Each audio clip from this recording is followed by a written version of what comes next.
Bonjour, bonsoir au microphone, Bruno Guglielminetti. Bienvenue à cette édition de Mon Carnet. C'est l'édition du vendredi 14 juin 2024. Au sommaire cette semaine, AWS lance un nouveau programme autour de l'intelligence artificielle pour aider les startups à la grandeur de la planète et on va en parler avec le patron de AWS Canada. On va parler également d'un autre programme, celui-ci est lancé en ligne par la Chambre de commerce des femmes canadiennes pour aider les entrepreneurs et les entrepreneurs non-binaires dans leur quête de financement. On va parler également aux grands patrons de l'information chez Novo et leur utilisation de TikTok depuis maintenant 2 ans. Et puis on va parler également à l'auteur du nouveau livre L'intelligence artificielle, ses billets et les nôtres qui sort aujourd'hui en France. Sinon, mes collègues sont là. Il y a Thierry Weber qui va nous donner son avis sur la grande messe d'Apple cette semaine et ça sera également le sujet de mon échange avec Jérôme Colombin à Paris. On reviendra sur l'annonce de la fermeture de Québec numérique avec le commentaire de Stéphane Ricoul. Et puis Jean-François Poulet, avec ses invités, nous parlera des tests qui sont faits présentement par le gouvernement du Québec avec ChatGPT. Alors voilà pour le programme de cette édition de Mon Carnet. Permettez-moi de saluer 5 auditeurs de Mon Carnet. Salutations toutes particulières cette semaine à Nathalie Ouellette, Catherine Meilleur, Alain Simard, Jean-Marc Dejong et Michel Fournier. À vous 5, merci pour votre écoute et puis merci à vous que je n'ai pas nommé, mais qui m'accueillez en ce moment entre vos 2 oreilles. C'est très apprécié et à vous tous, je vous souhaite une excellente écoute. Allez, on se dirige vers Paris pour aller rejoindre Jérôme Colombin.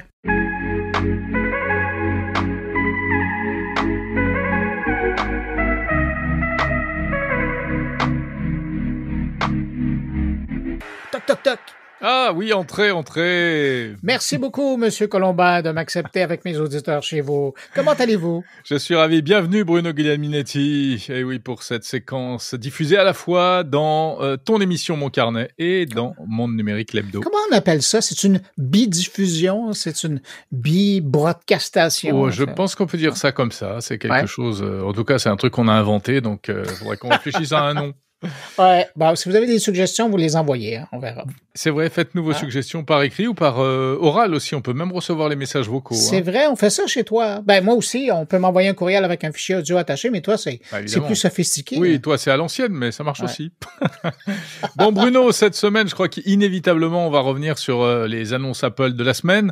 C'est tous les ans, hein, la conférence WWDC. C'était cette semaine? C'était lundi, hein.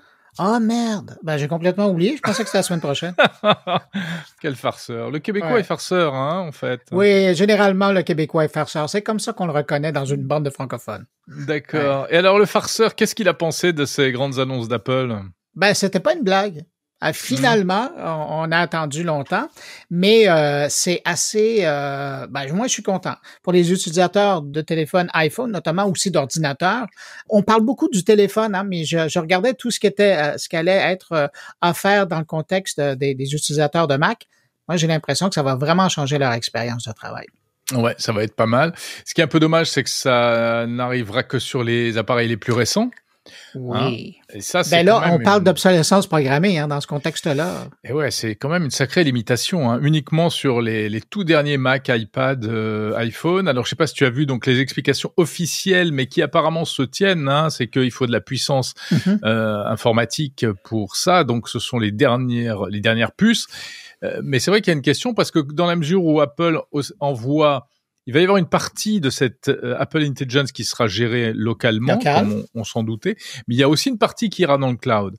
Donc du coup, pourquoi est-ce qu'il limiterait ça aux appareils les plus récents? Mais visiblement, c'est que dans tous les cas, on a besoin de puissance, d'appareils puissants pour faire tourner ces IA. Voilà. Mais à la limite, pour les gens qui n'ont pas ces téléphones équipés avec la toute dernière puce, je me dis que au moins, si on avait proposé une augmentation de Siri, par exemple, en local, ça aurait déjà été prêt. Mais vraiment, c'est comme si on fait table rase en disant, ça commence à partir du iPhone 15 et puis, débrouillez-vous pour avoir un nouveau téléphone. Ouais, c'est un peu toujours la même histoire avec Apple, hein. C'est ce qui permet de susciter l'intérêt et puis de racheter des nouveaux appareils. Ouais. La seule bonne nouvelle quand même pour ceux qui sont détenteurs du iPhone 14, c'est quand même qu'il sera possible d'utiliser le service satellite pour les courriels et les textos. Ouais. Ça sera possible. Mais sinon, tout le reste, ça concerne uniquement les nouveaux modèles. Oui, parce que ce dont tu parles, ça n'a rien à voir avec l'IA, en fait. Non, ouais, ça a tout à voir avec le ciel, mais pas avec l'IA. Mais qu'est-ce que tu gardes, toi? Qu'est-ce qui est venu toucher ton sens critique de l'intelligence artificielle? Alors moi, je vais te dire, effectivement, je me posais la question, parce qu'il y a quand même une liste de nouveautés énorme. Hein. Moi, il y en a une que j'ai trouvée très sympa, mais une promesse intéressante. Ce sera la possibilité de demander à Siri comment faire telle ou telle chose sur son iPhone ou sur son Mac. C'est-à-dire des espèces de tutoriels interactifs. Et ça, je trouve que c'est une vraie avancée parce que le nombre de gens qui ne savent pas, c'est vrai, tiens, comment je fais pour désactiver les notifications, je sais pas quoi, pendant que je dors ou un truc comme ça. Quand on a l'habitude, qu'on fréquente depuis longtemps, on sait qu'il faut aller dans les réglages, on sait quels mots-clés il faut chercher et tout. Mais là, pouvoir demander vraiment en langage naturel comment faire, je trouve que c'est vachement malin. Il y a aussi, écoute, c'est peut-être plus de notre âge parce qu'on fait moins de maths avec un iPad, mais j'avoue que j'ai trouvé ça assez intéressant. Moi, être jeune à l'école, j'aimerais bien d'utiliser la tablette comme une tablette à l'époque pour faire de la mathématique, pour faire des problèmes, qu'elles comprennent la symbolique des gestes. Ça, c'est génial. Ça, j'avoue que pour les jeunes, ça va vraiment changer l'apprentissage. C'est sûr. Moi, je peux te dire que ma fille qui fait des études de mathématiques et qui travaille beaucoup sur iPad, elle n'a pas encore bien vu le truc, mais je pense qu'elle va adorer. Hein. Elle va piquer le tien au passage. Ah oui, c'est sûr. Sinon, est-ce que c'est venu te chercher ce qu'ils appellent le Smart Script? Où on retouche l'écriture des gens. Tu sais, parce que il y a des gens qui utilisent leur tablette. Moi, je suis pas capable de le faire, mais pour prendre beaucoup de notes, vraiment d'écrire des textes. Le manuscrit à la main. Oui, exactement, manuscrit. Mais le iPad, avec évidemment appuyé par l'intelligence artificielle, va être capable de réécrire, mais à même ta calligraphie. Oui, d'en faire une calligraphie normale de oui, mais de ta calligraphie à toi, de ton écriture à toi. C'est le retour du Palm Pilot, ça. Ben oui. Ouais, sauf que le Palm Pilot, quand même, il n'arrivait pas à reprendre ton style d'écriture. Non. Moi, j'ai jamais réussi à le faire trop. Mais là, ça veut dire qu'on peut prendre des notes brouillon et lui va réécrire ça avec notre style calligraphique, comme c'était nous qui l'avions écrit correctement. Mais honnêtement, ça m'a échappé cette. Ça c'est le Smart Script et j'avoue que en tout cas, vraiment bien. Pour des romantiques de l'écriture à la main, c'est chouette. Ça. C'est pas mal. Bon, cela dit, on s'emballe, Bruno, mais autre limitation, toutes ces fonctions liées à Apple Intelligence n'arriveront pas en français au début, hein. Non, et ça, il va falloir faire son deuil parce que j'ai l'impression que ça va prendre encore une bonne année avant que ça débarque sur nos appareils à nous, à moins que vous utilisiez vos appareils en anglais. Et ça, évidemment, il va falloir bouder son plaisir. Ça, c'est un peu dommage. Et puis, au-delà de ça, en fait, je sais pas ce que t'en penses, mais c'est quand même intéressant parce que c'est vraiment l'arrivée de l'intelligence artificielle de plus en plus comme interface avec l'appareil, hein, une espèce de Siri. Si tout va bien, Siri, qui aujourd'hui est à la ramasse, risque de devenir quasiment l'assistant le plus puissant sur les appareils nomades. Et finalement, on s'achemine petit à petit vers peut-être un nouveau type d'interface. C'est-à-dire, on sera de moins en moins obligé d'aller chercher les fonctions, les applis qu'on veut utiliser. Et puis, on dira à Siri, tiens, mets-moi de la musique, j'aime cette chanson. Et lui, il se débrouillera, il connaîtra, il saura quelle appli, on peut déjà un peu le faire, mais quelle appli musicale, quelle ceci, quelle cela, etc. C'est un peu... On rejoint un peu ce qu'a essayé de faire d'une certaine manière Rabbit ou bien AI Pin, c'est-à-dire mettre l'IA comme interface pour les appareils nomades. Ça, c'est assez puissant. Hein. C'est très fort comme observation. Tu vois, j'avais pas fait le lien entre les petits appareils qui nous avaient été proposés dans les derniers mois, mais tu as tout à fait raison. Ce qui va probablement faire que d'ici 1 an, parce qu'il va falloir adapter le comportement, mais on va passer moins de temps sur nos appareils à chercher la fonction, à chercher l'application, et tout simplement par l'interface vocale, on va être capable d'aller chercher ce qu'on veut à partir du téléphone. Ça, c'est un pas de géant dans l'utilisation. Donc, à même notre téléphone, pas besoin d'acheter une nouvelle patente, pour utiliser le mot, on va pouvoir tout simplement utiliser l'interface vocale que Siri va nous permettre en utilisant le Apple Intelligence. Ça, c'est effectivement... Puis j'ai hâte de voir comment Google, avec son système Android, va répondre à ça. Parce qu'ils sont pas tellement loin, mais c'est pas ça encore qu'ils ont. Non, c'est pas ça encore. Ouais. Mais c'est toute la différence de l'intelligence artificielle embarquée dans un appareil Et c'est ça qu'Apple propose, tandis que les autres, ben, c'est des fonctionnalités, c'est des usages, des rustines qui utilisent l'intelligence artificielle, mais vraiment de l'incorporer comme ils l'ont fait. Je suis pas encore convaincu par l'appellation Apple Intelligence, là, mais de voir l'intégration, ça, oui, il faut lever le chapeau. Ça, d'un point de vue marketing, c'est bien vu, hein. Ben oui. AI, Apple Intelligence au lieu de Artificial Intelligence. C'est assez là, on malin. retrouve les gens de la pub d'Apple. Hey, dis donc, je veux pas bifurquer de sujet, mais est-ce que Vision Pro arrive en France cet été? Ah oui, mon ami. Ça, c'est l'autre grosse nouvelle, ça. Ouais, le 12 juillet, il arrive en France. Et même chose au Canada. Ouais. Donc, je vais en acheter 3 ou 4 parce que ça coûte pas cher. Hein. Il coûte 4 000 € pièce, tu vois. Ouais, puis ils font un forfait. Hein. T'en achètes 3 et le 4e est gratuit, si tu en veux pour toute la famille. Ouais. Non, voilà. On parlait de 4 500, donc finalement, c'est presque une bonne surprise. Ça reste très cher. On va pas refaire le débat sur le prix du Vision Pro. Et en plus, il arrive en français. Donc, c'est plutôt pas mal. Est-ce que les Français vont se jeter dessus? On imagine que ce sera Moi, comme je pense que ceux qui avaient à se jeter dessus, ils ont fait leur achat aux États-Unis puis ils l'ont ramené dans le pays. Oui. Tu sais, ce qu'on appelle les early adapters. Les early adopters, oui, probablement. Après, il y aura peut-être un intérêt au-delà de ces ultra fans, voilà, des applications professionnelles, etc. Ben, qui sait, peut-être pourrons-nous regarder les Jeux olympiques à partir de cet appareil-là. Hein, puisqu'on sait que tous les Français vont être hors de la France pour laisser le pays aux touristes. On imagine qu'ils voudront quand même regarder les Jeux. Alors, s'ils ont un Vision Pro sur la tête, c'est comme si on y était. Écoute, pourquoi pas? Pas mal. Je viens de solutionner votre problème, là.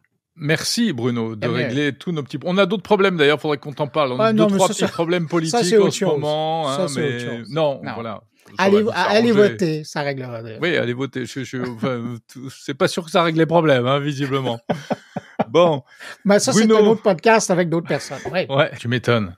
Ouais. Eh ben, écoute, moi, de mon côté, cette semaine, puisque tu me poses la question... Ben oui, toi, tu vas parler de quoi cette semaine? Alors moi, j'ai rencontré quelqu'un que je connais en fait depuis longtemps, mais... Est-ce que tu nous en parles dans le podcast ou c'est hors sujet? Bien sûr que je vous en parle dans le podcast. Non, parce que tu dis, j'ai rencontré quelqu'un que... J'ai interviewé. D'accord. Okay. J'ai interviewé quelqu'un qui est une vraie figure en fait de la tech en France.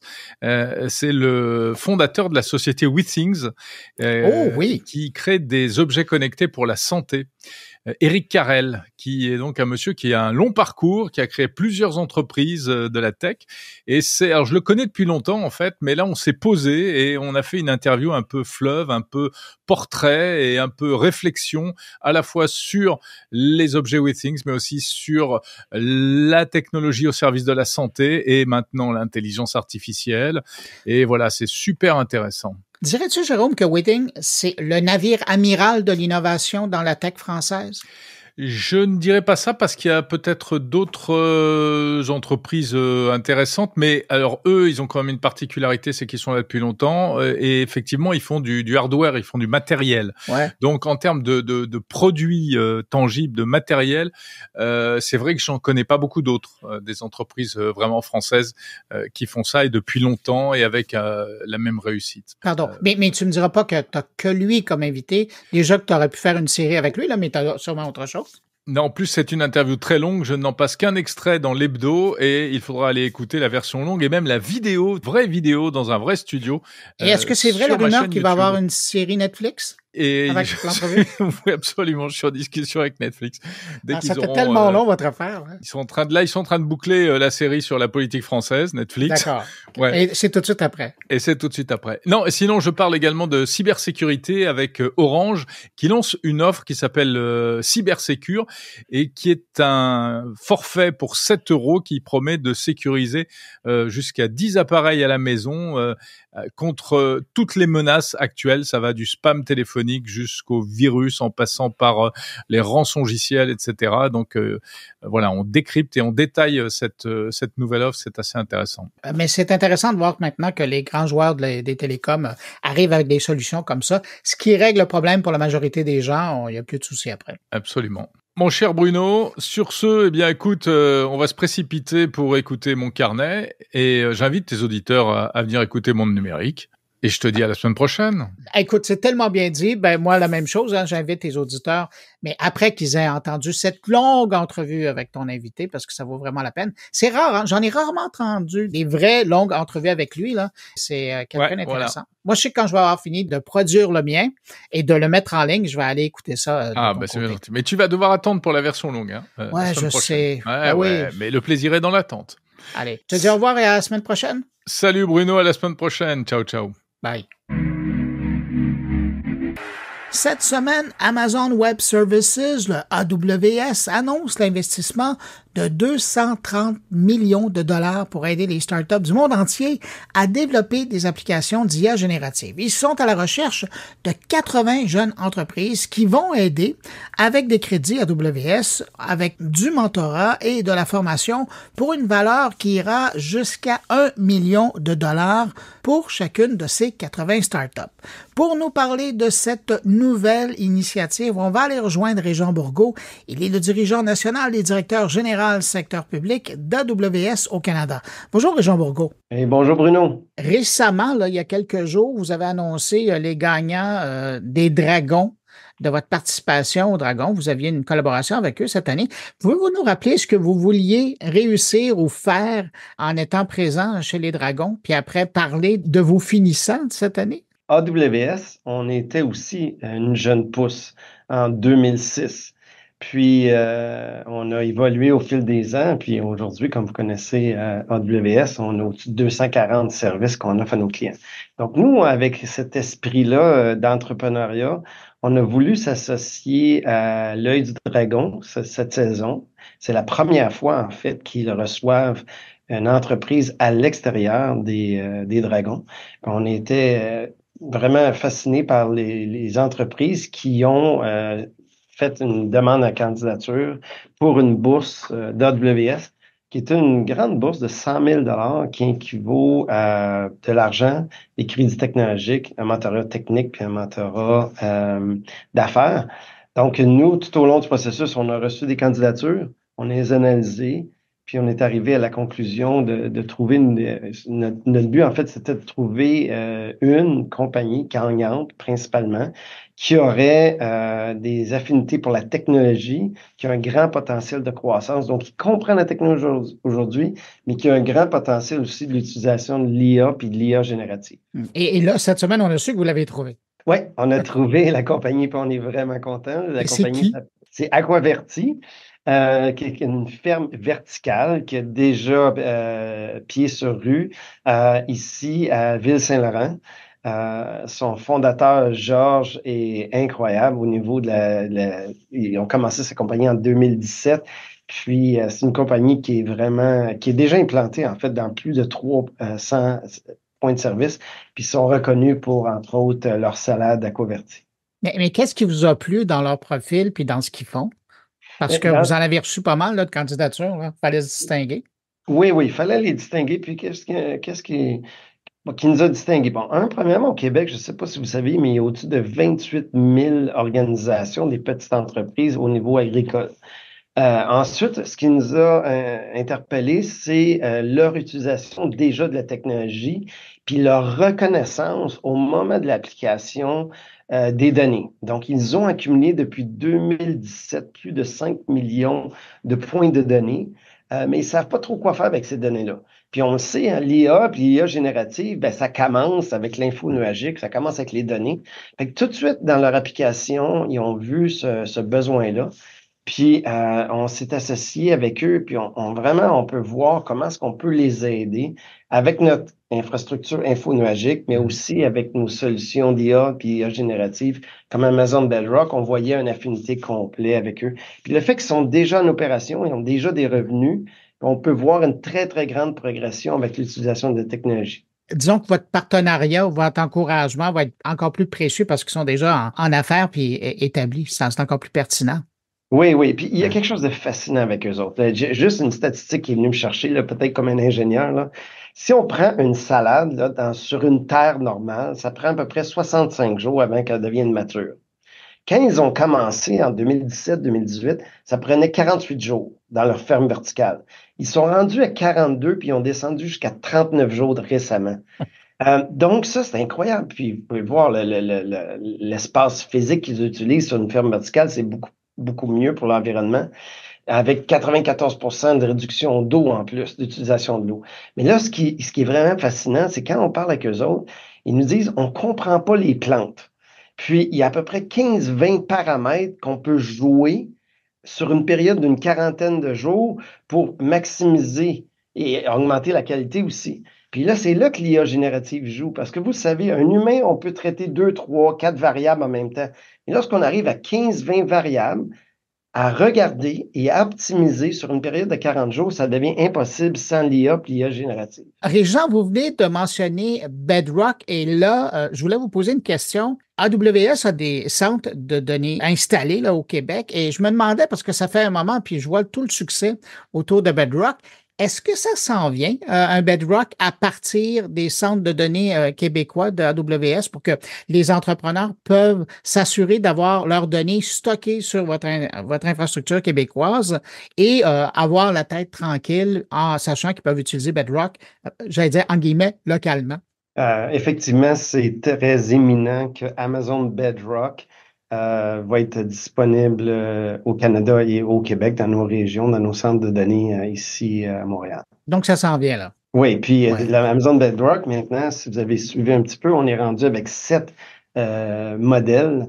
Donc, c'est quelque chose. Dont Mistral, qui est assez performant au niveau de la langue de Molière, là, c'est impressionnant. Effectivement, qui est une compagnie, Mistral est une compagnie française et effectivement, c'est très fort au niveau du français. Donc, on pense que ça va améliorer énormément l'utilisation de l'IA générative pour les entreprises et les gouvernements au Québec. Bon, ben on ira sur le site de Bedrock pour voir quand est-ce que vous arrivez chez nous. Dernier point que je voulais absolument aborder avec vous, j'ai vu l'information passer, c'est l'annonce de cet accélérateur sur l'IA générative que vous lancez. C'est un gros appel, c'est un méchant programme parce que je regardais, vous allez trouver, si je ne me trompe pas, quelque chose comme 80 startups qui vont vous intéresser, à qui vous allez donner 1 million de dollars en crédit, un peu comme vous l'avez fait avec les Dragons, mais là, on parle d'1 million de dollars chacun pour ces 80 startups qui vont être choisis. Qu'est-ce que c'est le programme? Quel type d'entreprise vous cherchez? En fait, le programme, vous l'avez bien décrit, c'est un programme d'accélérateur pour l'IA générative. On cherche 80 entreprises partout dans le monde, puis dont une vingtaine au Canada. Et chacune de ces entreprises-là, on peut aller jusqu'à 1 million de crédits, mais il y a un programme complet aussi de formation qui vient avec de 10 semaines. La première semaine se passe tous ensemble en octobre à Seattle. Puis la dernière semaine va se terminer à reInvent autour du 3 décembre. Donc, les cohortes vont se retrouver encore ensemble. Donc, il va y avoir une formation et on cherche définitivement des entreprises qui sont en mode startup, puis qui vont déployer des différents modèles au niveau Large Language Model, mais qui vont aussi amener des nouvelles solutions au niveau de l'IA générative. Est-ce qu'il y a des secteurs qui vous intéressent plus dans l'industrie ou dans les services où l'important, c'est d'avoir un projet d'utilisation de l'intelligence artificielle? Là? Non, dans ce cas-ci, c'est la deuxième année qu'on fait ça. On avait déjà notre première cohorte de 21 entreprises. Dont il n'y avait pas de Canadiennes dans ce cas-ci, mais là, maintenant, définitivement, on focus pour avoir une vingtaine d'entreprises du Canada. Donc, j'espère qu'il va y avoir des entreprises du Québec qui vont appliquer sur la bourse, là, c'est dû très bientôt, là. Donc, pour les marchés verticaux, là, on n'a pas de créneau en particulier qu'on cherche plus qu'un autre. Bon, et puis vous parliez très bientôt, je regardais mes notes, les candidatures pour rejoindre cet accélérateur-là, c'est ouvert dès aujourd'hui et c'est jusqu'au 19 juillet. En terminant, on parle toujours d'AWS au niveau de l'info nuagique, mais de plus en plus, j'entends l'intelligence artificielle générative dans le décor. J'ai l'impression que Bedrock a vraiment pris une belle place dans l'écosystème de solutions d'entreprise. Oui, effectivement, Amazon Bedrock résonne très bien avec les entreprises, puis avec les entreprises publiques, parapubliques, parce que au niveau de la sécurité des données, c'est quelque chose qui est extrêmement important. C'est quelque chose dans l'ADN d'AWS. Donc, on voit de plus en plus de clients qui adoptent Amazon Bedrock. Puis je voudrais revenir au programme juste pour dire aussi on s'est aussi associé à un partenaire solide qui est NVIDIA, qui va travailler avec nous et la cohorte des 80 entreprises. Régent Bourgault, merci beaucoup d'avoir pris de votre temps pour répondre à mes questions. Je rappelle, vous êtes dirigeant national et directeur général pour le secteur public canadien chez AWS. Je vous dis merci et je vous dis surtout à bientôt. Merci Bruno, à bientôt. Au revoir.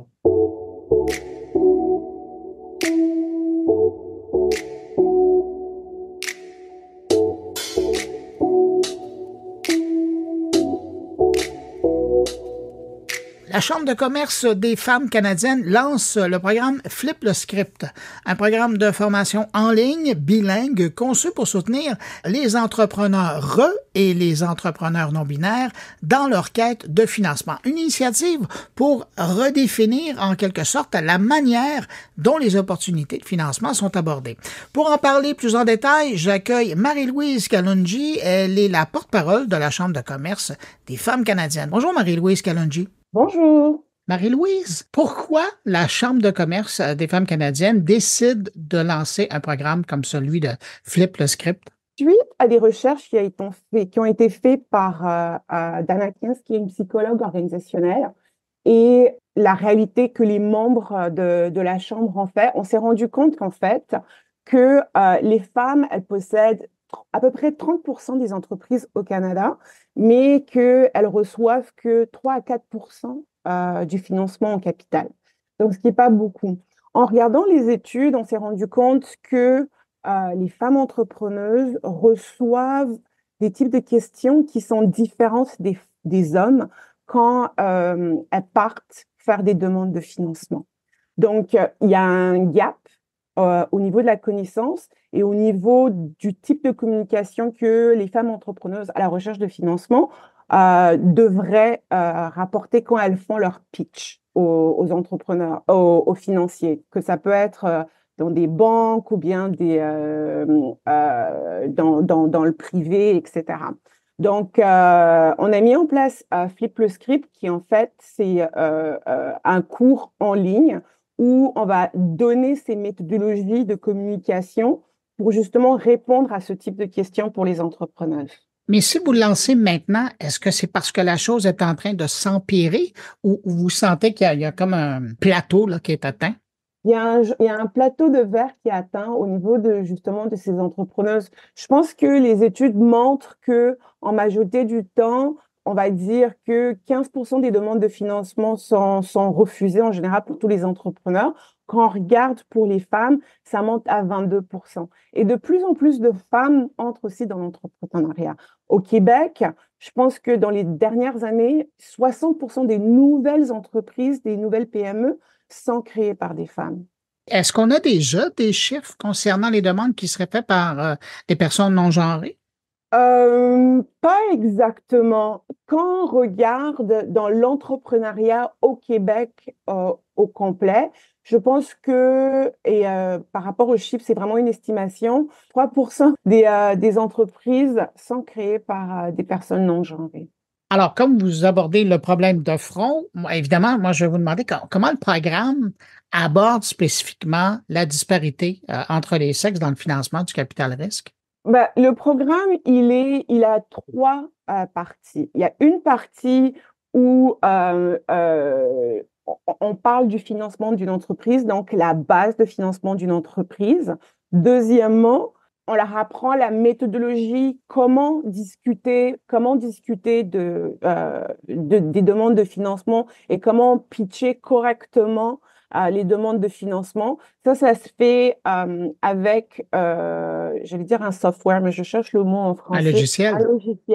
Un logiciel d'intelligence artificielle où l'entrepreneur va entrer ses objectifs de financement, parler de son entreprise et pouvoir avoir un dialogue hors risque, justement pour voir comment est-ce qu'il peut pitcher, répondre aux questions de manière beaucoup plus efficace. La troisième composante, qui est aussi très intéressante, où il y a des rencontres toutes les 2 semaines avec d'autres entrepreneurs qui sont au même niveau que les personnes dans le groupe et qui sont au même stade de recherche de financement. Donc, il y a aussi un réseautage qui se crée secret et il y a aussi un échange par rapport aux réalités.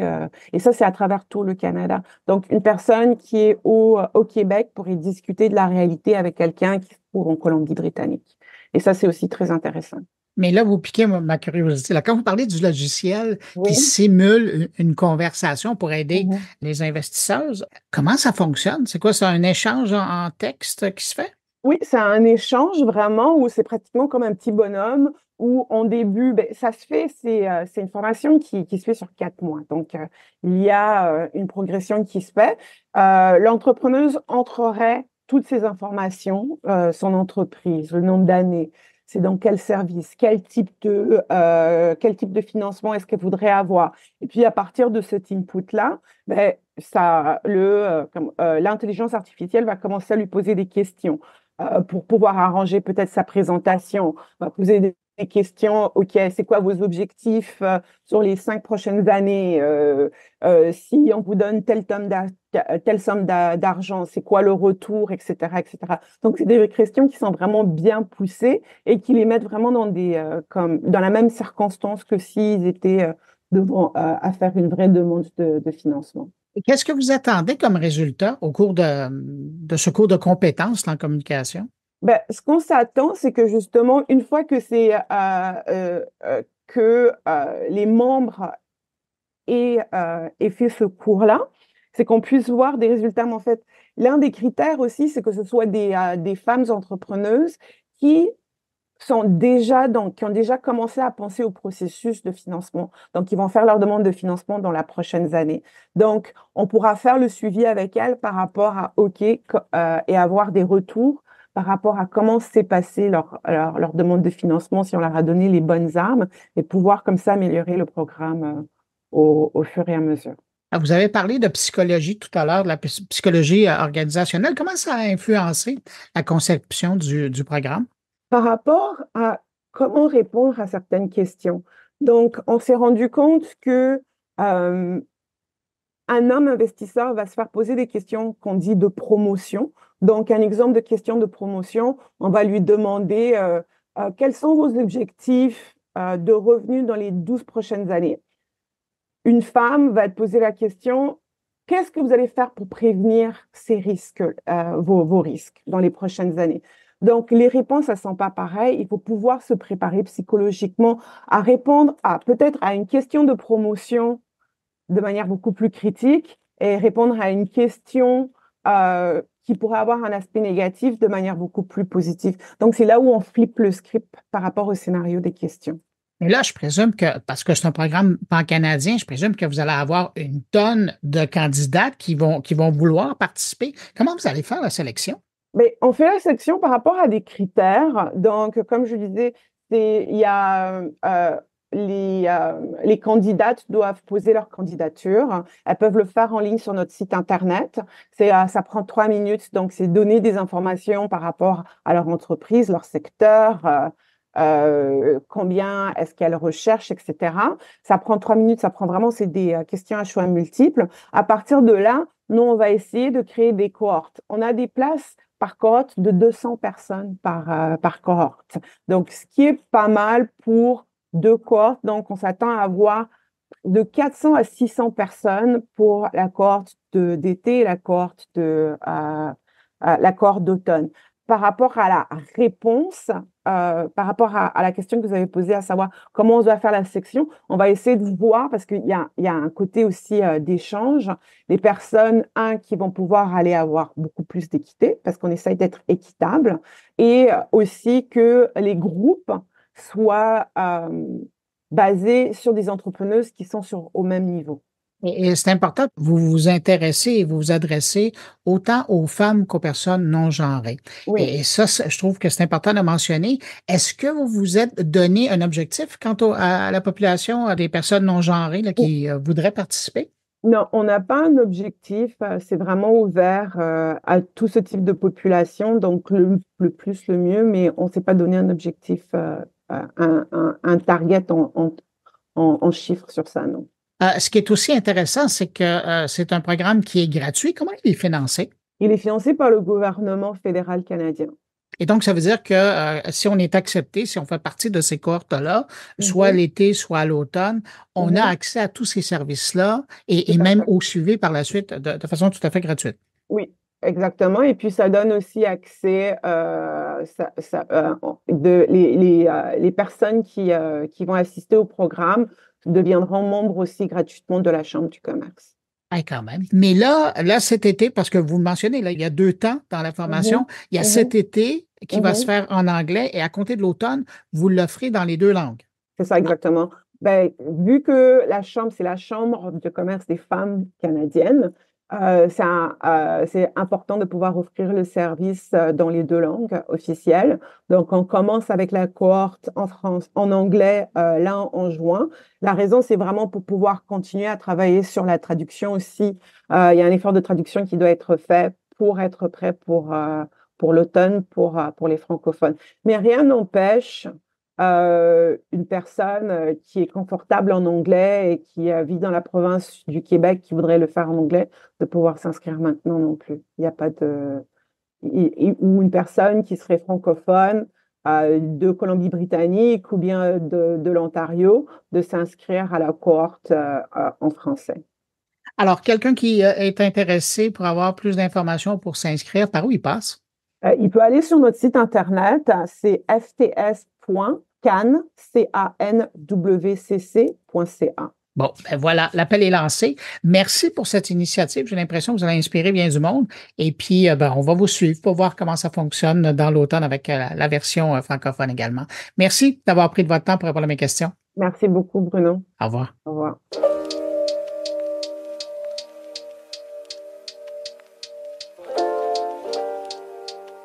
Nouveau Info s'est lancé dans le format court sur TikTok en 2022.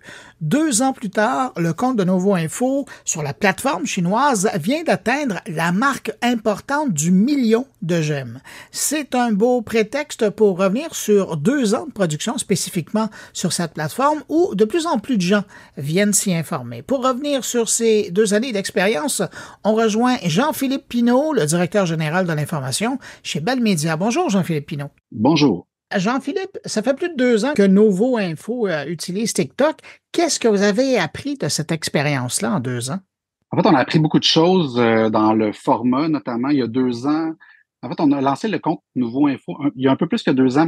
Il y a 2 ans, on a vraiment embauché quelqu'un dédié à cette plateforme-là parce qu'on avait essayé des choses. On essayait de mettre un peu de la télé sur TikTok, puis ça marchait plus ou moins bien. C'était des résultats plutôt mitigés. Donc, en ayant vraiment une ressource dédiée à TikTok, comprendre le langage, comprendre les codes, comprendre les formats. On a eu de plus en plus de succès. Puis ce qu'on a appris sur TikTok, en fait, on l'a appris en faisant du short form essentiellement. C'est ça, c'était pas tant TikTok que la façon de raconter des histoires à ce public-là. Puis aujourd'hui, ben oui, on est sur TikTok, mais tout cet apprentissage-là des formats, de qu'est-ce qui fonctionne avec une plus jeune génération, on l'a transposé finalement dans notre salle de nouvelles à tout le monde. Donc, on l'utilise autant à la télé dans certaines façons que beaucoup sur le numérique. Puis d'ailleurs, la vidéo verticale puis le short form sur notre site web représente beaucoup plus que la majorité maintenant des vidéos vues qui sont faites sur notre site. Est-ce que vous diriez que c'est une nouvelle génération qui arrive avec un autre code graphique de communication? Ben clairement, tu sais, je regardais les plus récentes données du Pew, là, Research Center. Puis aux États-Unis, je pense que c'est 25, je l'avais noté, 32% des 18-24 ans, pardon, qui consomment maintenant leur information sur TikTok. C'est énorme, là. Donc oui, cette jeune génération-là arrive avec une façon de consommer l'info, puis toute autre forme de contenu. Ils veulent que ce soit catchy, que ce soit assez rapide. On peut pas s'éterniser puis avoir une trame narrative qui grimpe. Ils veulent avoir l'info tout de suite. Ils veulent que ça punch. Donc, il faut être divertissant aussi dans la façon de communiquer nos histoires. Puis, il y a un côté immersif aussi à TikTok. Il y a un côté, puis dans le short form, de manière générale, il y a un côté où on amène les gens avec nous sur le terrain, où on leur explique notre démarche journalistique. Puis ça, je pense que c'est payant. Il y a aussi le travail, j'allais dire la ligne éditoriale là-dedans, parce que c'est une autre façon de raconter l'histoire. Vous le disiez, hein, il y a un côté immersif qu'on ne reconnaît pas nécessairement à la télé, en guillemets, traditionnelle. C'est quoi justement les cadres qui sont donnés aux journalistes qui ont à publier On peut parler de TikTok, mais on peut aussi parler des autres plateformes sur lesquelles vous utilisez cette même approche là, de la vidéo verticale courte. Ben, il y a la durée, certainement. Bon, il y a une façon d'arriver dans le narratif avec un punch, avec une façon d'interpeller le public rapidement, d'être aussi, on peut pas avoir des têtes parlantes. Il faut arriver avec du contenu, montrer des images, puis même quand on a des journalistes qui se mettent en scène, qui sont, oui, qui sont au premier plan de ce qu'ils racontent, ils viennent ajouter, tu sais, soit par des images, soit par la façon dont ils racontent l'histoire, ils viennent rajouter du sparkle, je dirais. Ils viennent interpeller le public avec différentes choses, que ce soit des supports visuels, que ce soit de l'humour. Tu sais, sur TikTok, par exemple, Milik Bélanger, qui était notre premier journaliste TikTok, puis après, il y a eu Evelyne, maintenant, qui est là aussi. Sont là tous les deux. Euh, c'est presque des compétences, je dirais, oui, c'est des journalistes à la base, mais c'est presque des compétences de théâtre puis de communicateurs. Là. Tu sais, on est presque rendu là. Ils sont divertissants, sont drôles, ils ont une façon de raconter. Alors, on peut pas être plate, là, ça c'est certain. Là, avec ces besoins-là, au niveau du casting des journalistes, en plus de toute leur démarche là, professionnelle qu'on leur connaît, la rigueur journalistique qu'ils ont, là, vous allez chercher, puis vous le disiez, des gens qui ont en plus ce talent de communicateur, d'acteur, de conteur, de raconteur, mettez les noms que vous voulez. On est vraiment dans quelque chose de niché. C'est pas tout le monde qui pourrait faire ça. Non, mais en même temps, c'est ça qui est drôle, c'est que nos journalistes TikTok nous amènent finalement, ils déteignent un peu sur le reste de la salle aussi. Tu sais, je prends notre histoire qui a fonctionné le plus sur TikTok depuis le début. C'est une histoire de surdose d'un jeune, un adolescent qui avait pris de l'Oxycontin en pensant que c'était, en fait, il a pris une drogue en pensant que c'était de l'Oxycontin. Finalement, c'était un autre, je pense que c'était du fentanyl. Il est décédé dans son sommeil. Puis on a raconté cette histoire-là. On a eu des entrevues avec les parents. C'était du journaliste standard, si on veut dire. C'est une genre d'histoire qu'on raconte dans. C'est Véronique Dubé, qui est une journaliste qui est née la semaine dernière, qui est dans l'industrie depuis longtemps, puis qui a fait cette histoire-là. Mais elle le raconte. Évidemment, il y a eu du montage, toute l'équipe numérique a pris son reportage, on l'a bonifié, elle a fait des stand-up où on la voit raconter l'histoire à la première personne. Donc, oui, c'est pas donné à tout le monde, mais en même temps, je pense que tout le monde peut apprendre. C'est peut-être pas inné au départ, mais moi, je trouve qu'il y a eu un effet d'osmose avec ces jeunes-là qui nous apprennent beaucoup de choses par rapport à pourquoi ça les intéresse pas, quel langage on devrait utiliser, quel genre de code. Puis après, ça déteint sur l'ensemble du groupe là, puis de la salle visuelle. Avez-vous l'impression que ça fait partie du succès que vous avez eu, le fait que on sent votre équipe, on les sent là, on les sent près de nous? Totalement, puis même pas juste sur TikTok, je dirais. Puis effectivement, il y a un certain malaise, là, je dirais, là, en journalisme, là, de manière générale, de s'intégrer un peu à l'histoire, puis de raconter, de dire comment nous, on se sent par rapport à ça. Puis évidemment, on donne pas nos opinions politiques. Puis bon, il y a toute cette rigueur et cette éthique et cette neutralité. Mais en même temps, en fait, nous, on a fait le choix, pas juste sur TikTok, de manière générale, dans le journalisme qu'on fait, de pas faire semblant que ça nous interpellait pas. Ça veut pas dire qu'on donne notre opinion sur le sujet, mais on a fait des histoires, par exemple, où on était en contact avec, je prends Véronique encore, là, une histoire où elle était, une histoire où elle était proche de l'itinérance à Montréal, s'est fait raconter des histoires complètement incroyables et troublantes de jeunes femmes qui avaient été marchandées par leurs conjoints pour de la drogue, ce genre de choses-là. Puis elle est avec cette personne-là, puis on prend le temps, aussi on met du temps, on fait respirer nos entrevues, tout ça, c'est pas une clip de 10 secondes, mais elle est là avec elle, puis elle a fait parler, puis elle était interpellée, elle est touchée par ce qu'elle vit, tu sais, d'être avec une dame comme ça qui est en détresse, puis elle tient la main, puis tu le vois dans son regard que, tu sais, ça la trouble. Puis je pense pas que ça fait en sorte que l'histoire manque de neutralité, au contraire, tu sais, à la limite, ça manque de l'empathie envers ce que quelqu'un vit. Puis tout le monde se sent un peu comme Véronique se sent en tenant la main de cette femme-là. Donc, on est un peu au diapason de l'émotion du public aussi, je trouve, en faisant ça. Évidemment, faire attention, il y a des lignes à pas dépasser, mais de se raconter aussi de comment on a perçu, tu sais, on raconte dans le fond, oui, on donne le micro à des gens, le public, les gens nous parlent, on rapporte leurs propos, mais en même temps, une partie de ce qu'on rapporte, c'est aussi comment qu'on s'est senti, puis comment on était interpellé par cette histoire-là. Puis moi, je trouve pas ça négatif, là, je trouve ça vraiment très positif, puis je pense qu'on le fait bien. Est-ce que c'est arrivé à un moment donné sur une histoire en particulier, j'en ai pas en tête, là, mais où vous êtes dit, la ligne est proche, là? J'ai pas d'histoire en tête où vraiment il y a eu où ça a dépassé. Non, je pense que tu sais, les gens sont quand même assez familiers, puis bon, il y a beaucoup de vetting chez nous, là. Ça passe plusieurs étapes d'approbation. Il n'y a pas des choses qui se retrouvent en ondes sur le web sans avoir été vues. Donc, je me souviens pas de cas qui ont été douteux. Puis, tu sais, évidemment, tout ce qui est politique, tout ce qui est c'est pas des opinions qu'on raconte, là, tu sais, on dit pas moi je pense que, on n'est jamais dans ça, on est vraiment comment je me suis senti, puis même on a une infolette le dimanche qui met en valeur entre autres une bonne histoire de la semaine, puis on demande à un de nos journalistes de nous raconter comment cette histoire-là a été trouvée, comment elle a été portée, comment elle l'a vécu cette personne-là. Puis ça donne vraiment une texture intéressante aux histoires. Le fait que, bon, il y a comme un mariage parfait entre votre télé, votre service d'information et TikTok parce qu'on identifie ça toujours aux jeunes, mais de plus en plus, on voit que les plus vieux commencent à aller sur TikTok, on les retrouve. Est-ce qu'à un moment donné, ce public-là va vous intéresser aussi? En fait, on est intéressé par tous les publics. Non, mais pour vrai, on est vraiment intéressé par l'ensemble de la population. Mais le défi était quand même pour nous de dire, on lance un service d'information. Il y a une jeune génération qui abandonne les médias de masse. Comment on fait pour les récupérer?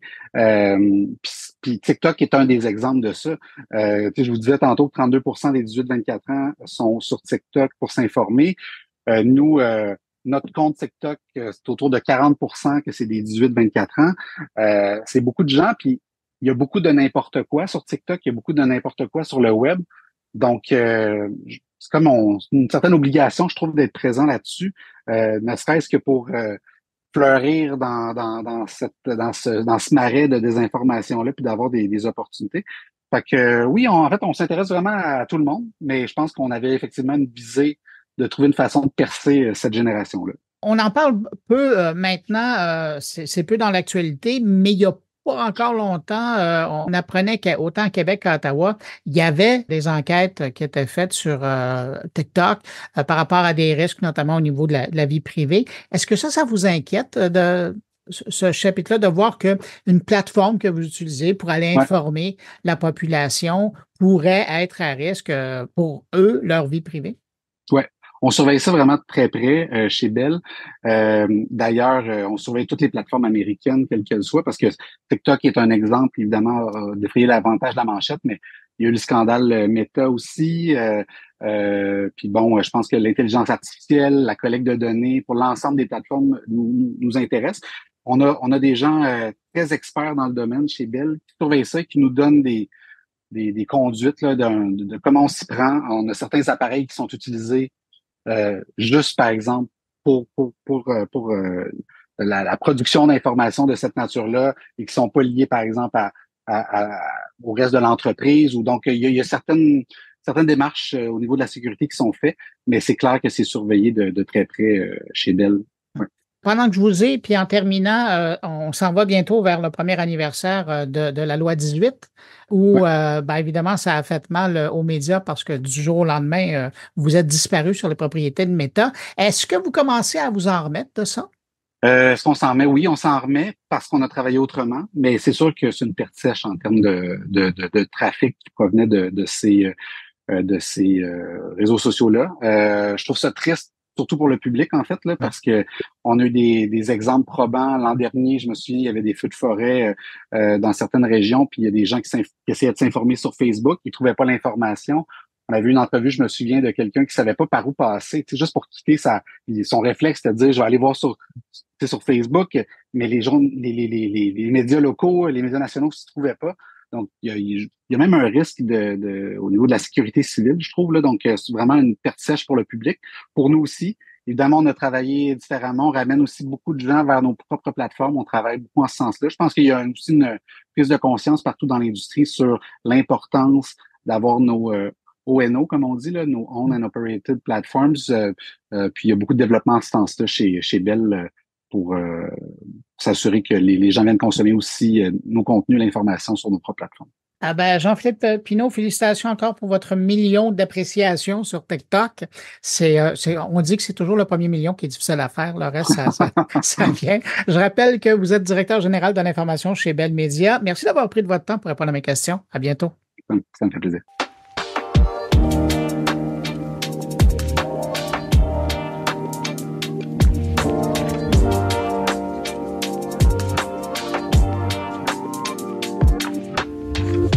Sort aujourd'hui en France un nouveau livre proposé par le journaliste et docteur en philosophie Rémi Desmichelis intitulé L'intelligence artificielle, ses billets et les nôtres. Et ça sort aux éditions du Faubourg. Un livre qui, comme le titre l'indique, s'intéresse aux fameux billets qu'ont les algorithmes, qu'ont les intelligences artificielles génératives qui prennent leur source chez les humains. On retrouve à l'instant l'auteur chez lui à Paris. Bonjour Rémi Desmichelis. Bonjour Bruno. Rémi, qu'est-ce qui vous a inspiré à écrire ce livre sur le billet ou les billets dans le contexte de l'intelligence artificielle? Alors, je terminais un master 2 de philosophie en 2018. J'ai entendu parler d'herméneutique, c'est l'art de l'interprétation, et particulièrement du philosophe allemand Hans-Georg Gadamer. Et pour lui, tous les humains, en fait, ont des préjugés. Le préjugé n'a pas forcément une connotation négative. Le préjugé fait partie de la connaissance humaine et il y a des biais préjudiciables, bien sûr, ça il ne le nie pas, mais le préjugé est nécessaire néanmoins pour l'appréhension de n'importe quel objet de la connaissance. Et dans le même temps, je travaillais pour Les Échos, et au service idées débat, donc on lisait beaucoup de livres, on s'intéressait beaucoup aux idées, c'est le nom du service, et en particulier j'étais chargé de couvrir l'intelligence artificielle. Et à cette époque-là, on commençait à parler beaucoup des biais justement dans l'intelligence artificielle et de la façon dont la machine en fait reproduit nos préjugés. Des préjugés discriminatoires, a fortiori à l'encontre de personnes dites racisées ou des femmes ou on a observé aussi des biais validistes, donc à l'encontre des personnes handicapées. Voilà, et donc je me suis dit, il y a quelque chose à creuser parce que le problème auquel étaient confrontés les ingénieurs, c'était la présence de ces biais. Ils n'arrivaient pas à s'en défaire, et je me suis dit, mais en fait, le biais, c'est qu'on le veuille ou non, il est là. Et il faut réussir à travailler avec. Ça ne veut pas dire qu'il faut l'accepter. Ça ne veut absolument pas dire qu'il faut accepter des biais discriminatoires. Mais ça veut dire qu'il faut avoir conscience que notre histoire joue sur notre propre procédure de connaissance, joue sur nos outils, sur la façon dont sont constitués nos outils, sur la façon dont sont conçus nos outils. Et donc, il faut avoir conscience de cette histoire pour aussi arriver à prévenir ces biais discriminatoires. Mais comment vous définiriez les biais algorithmiques par rapport aux biais humains? Je suis pas sûr qu'il y ait forcément une grande différence à faire entre eux. Je veux dire, la machine reproduit nos biais, en fait. Donc, très simplement, on présente souvent les biais comme la reproduction donc de ceux qu'on trouve dans notre société, parce que l'intelligence artificielle se nourrit de nos bases de données. Nos bases de données sont biaisées. Par exemple, il y a plus de personnes blanches issues de pays européens ou anglo-saxons dans les bases de données de photos. Et ce qui a entraîné sur les algorithmes de reconnaissance faciale une plus faible performance pour les femmes de couleur sombre ou noire. Donc le biais est instillé dans l'algorithme à travers son apprentissage avec la base de données. En même temps, ça s'arrête pas là. Il y a un contexte culturel. C'est-à-dire que si ce sont toujours les mêmes personnes qui conçoivent les algorithmes et qui les évaluent, des hommes blancs a fortiori, eh bien, ils ne vont pas être sensibles aux biais discriminatoires à l'encontre d'autres catégories de la population. Il faut tout simplement, ils vont tester l'algorithme sur eux-mêmes, ils vont voir que ça marche, ils vont pas se poser plus de questions. Donc, s'il n'y a pas des personnes qu'on dit issues de la diversité dans les équipes de conception ou dans les équipes d'audit, effectivement, on va laisser passer ces biais.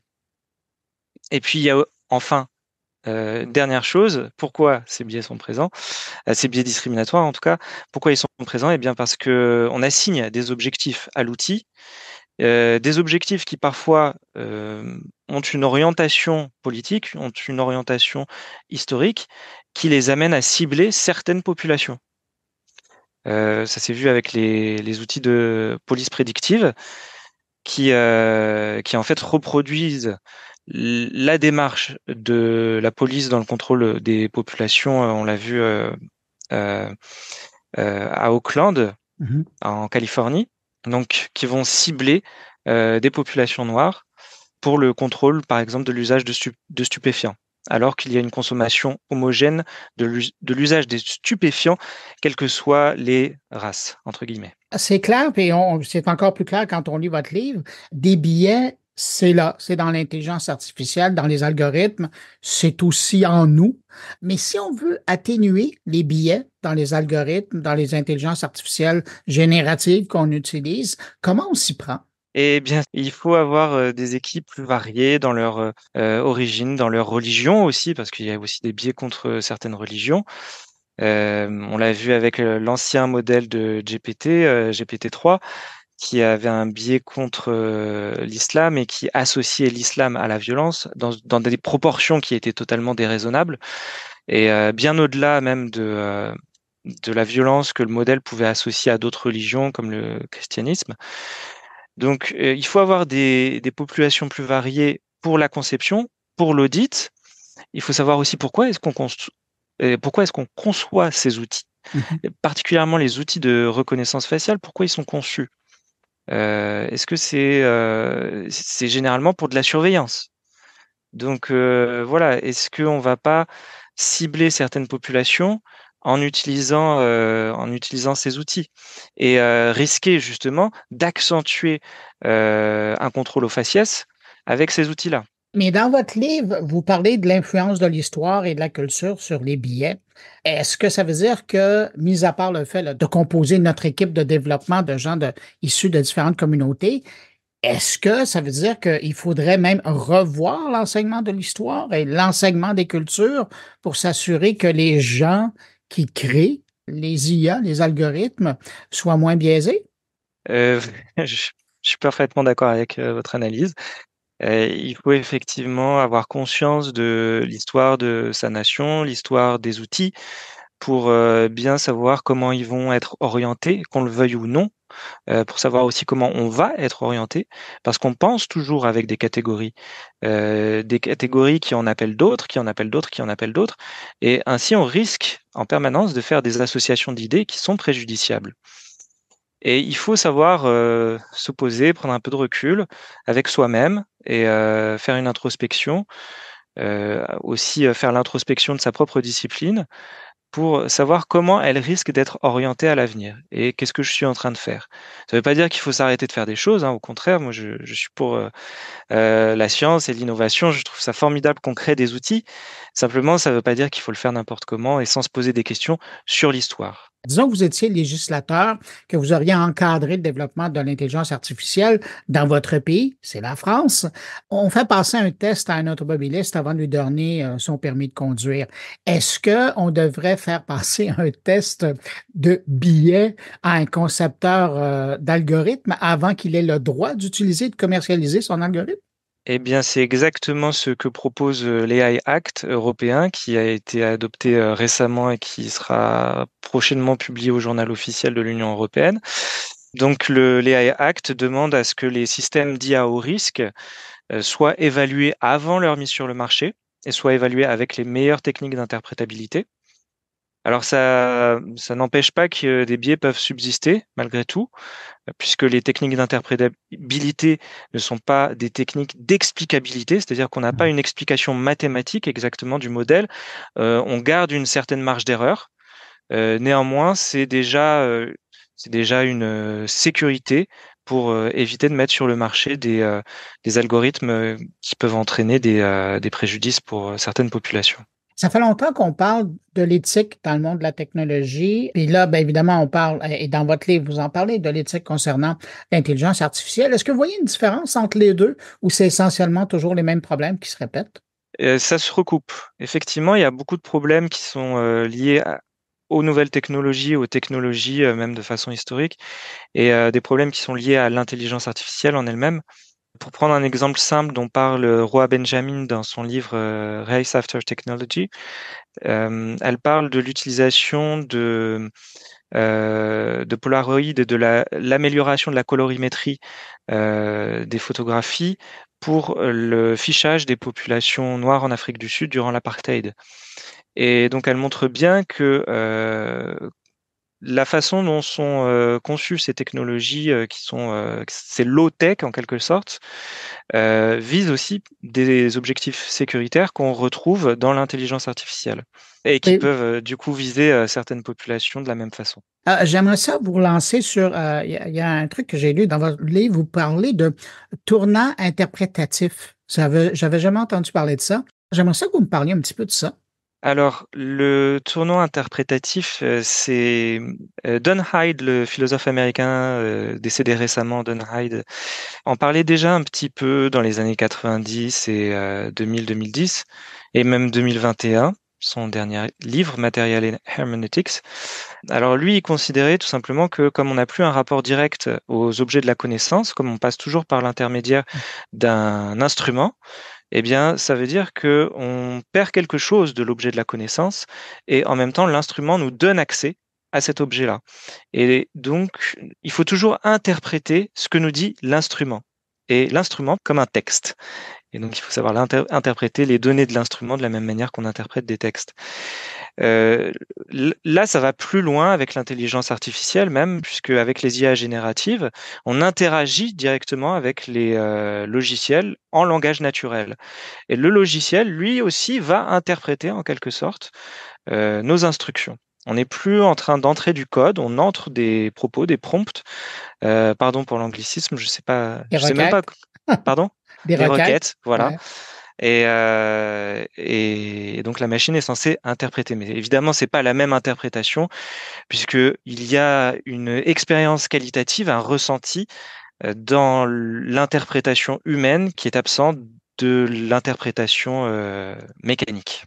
Voilà. Comment le public peut prendre conscience des biais dans les technologies qu'ils utilisent quotidiennement?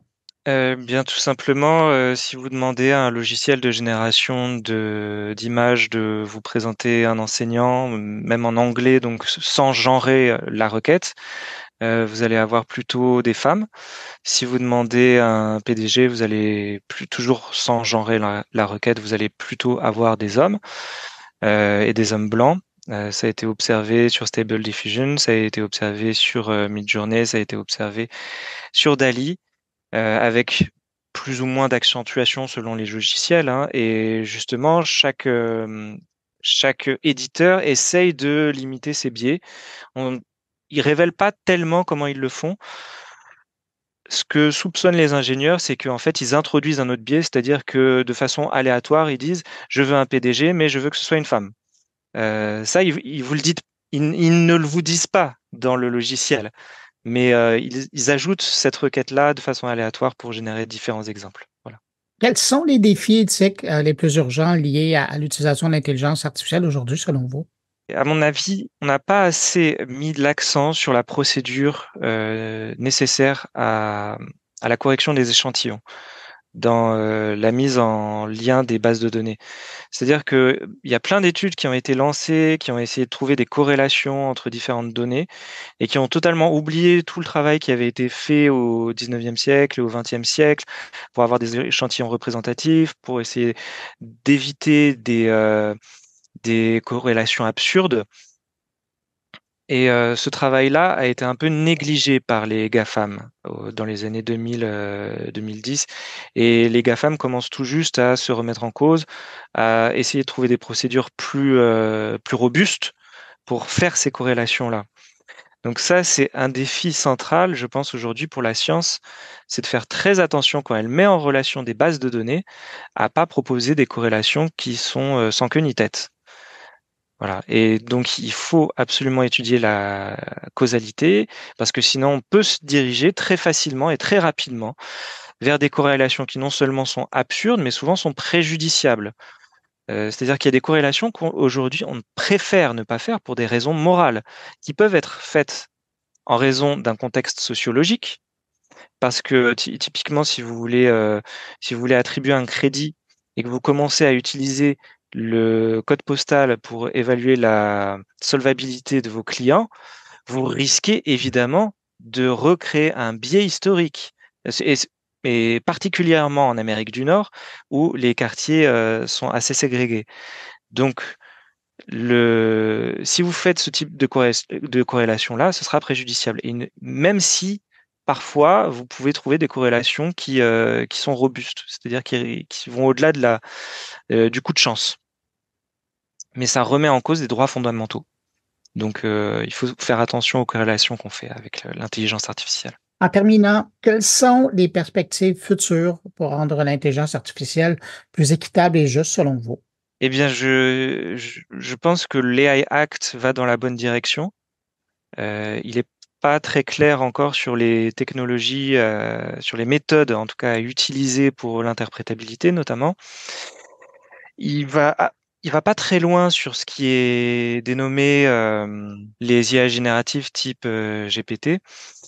Donc, la question, c'est est-ce qu'il va vraiment réussir à prévenir les abus de cette technologie-là, puisqu'on voit aujourd'hui qu'elle est utilisée même pour des applications qui n'étaient pas prévues à la base, par exemple pour le tri de CV dans les ressources humaines, alors que l'AI Act prévoit que les logiciels fondés sur l'intelligence artificielle pour les ressources humaines soient définis comme systèmes à haut risque.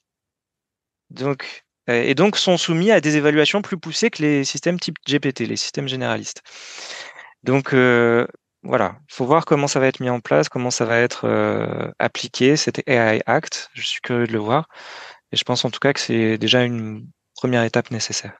Et somme toute, vous vous placez dans le camp des optimistes ou des pessimistes? Je ne saurais pas dire. J'ai envie d'être optimiste. J'ai très envie d'être optimiste.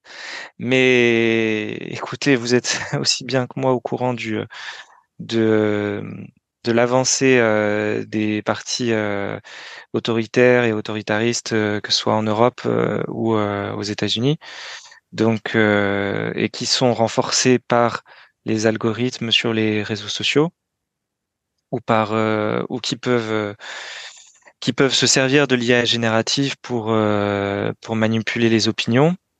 Donc voilà, disons que les sondages ne me donnent pas de raison d'être optimiste. Émilie Michelis, vous êtes l'auteur de l'intelligence artificielle Ses billets et les nôtres.